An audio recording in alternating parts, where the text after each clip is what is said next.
So occasionally there's a theoretical development in psychology that just changes everything. And sometimes it takes a while for it to catch on. And that's been the case for the last 130 years or so, unfortunately. When our founder, Sigmund Freud, decided, let's can this and come up with a story people would like to hear a little bit more. It turns out that Dr. Freud might have had some unfortunate and terrible family situations, perhaps even some sexual abuse with his siblings and their father. And so it's understandable that when he discovered with Jungian the roots of a lot of psychopathology in this splitting of the psyche, which happens in all of us. I mean, and it's not only a splitting of the psyche in all of us, it's more how does your psyche grow together, because we're really made of a multiplicity of parts and of representations of others. And I'll get to that in a minute, because it sounds confusing, but it's really central to who we are. Learning to see ourselves and others through this lens, it opens up possibilities for maturation. I was trying to come up with a metaphor, because I love metaphors, of, I was asking a client, what's an organism that might develop this way if this is present, but then might develop this other perfectly functional way if this is present? And I know that must exist in the animal and plant kingdom, that you mentioned there's a Pokemon, Eevee, and depending on what kind of stone you feed it, forgive me if I'm terribly off here, it can turn into a different creature entirely. We are evolved to be like that Pokemon. And the mechanism by which this happens is the capacity for dissociation. So somewhere around 2 to 4, we develop this sense of self, this notion of a unified, coherent me, and generally kind of leave that rock unturned for quite a while, and then come up with reasons for explaining why do we all of a sudden turn into an intolerable douchebag, or we have this other side to us that's yearning for expression, but it's repressed, and we're miserable for it, or this person that we really love, well, we just found out, he acts this way, or she acts this way in this type of a situation. Well, that's because there really are many self-states, many subsystems of the personality, you could say, that coexist. And the implication of that is that when we notice, say, a subsystem of a parent's personality that's highly problematic, say we're in earlier stage of development in childhood or infancy, and we see a sociopathic, manipulative, engrossing, or terrified ego state, a split off part of the self of one of our caregivers. Well, we want to maintain that relationship. We better maintain that relationship, and we better not say the things that will make us targets for their projected rage or some other fate. So we'll not see that, and instead choose to idealize this individual. There's a need for that type of idealization. If you're helpless, you need somebody that's going to be reliable and not crazy.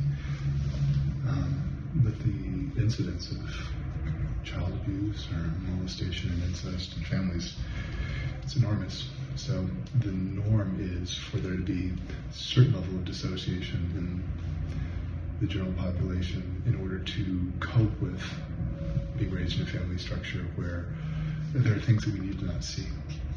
And so what we're aware of is this happy self that goes around dissociating the experiences and being in relationship to something untenable or terrible or traumatizing, and then the idealizing of the other that That's what we need from them. So what happens when there are parts of self that develop with awareness?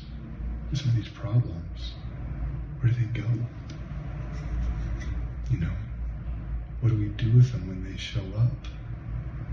What if they show up with somebody else, and then that triggers that person's kind of dissociative, states, and then a defensive system that comes in to protect them from having to either see it or see something in themselves or to placate us. It's such a mess, and it's so complicated.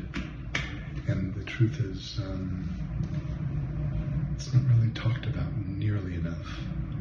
Instead we come up with categories for personality disorders or for, symptomatic clusters, these syndromes we call diagnoses. And we say, oh, well, this person has depression because of their genes, and therefore we're going to prescribe this because there's a serotonin imbalance. Well, that may be the case for a number of disorders. You can really modify the ecosystem of the nervous system, but that doesn't necessarily mean that that's all that's going on. In some cases, possibly it is, but in most cases, even if someone has, say, a bipolar 1 disorder and they need medication for the brain to function in a way that's a bit more healthy and normal, well, this could be taking place at the same time, and it could give rise to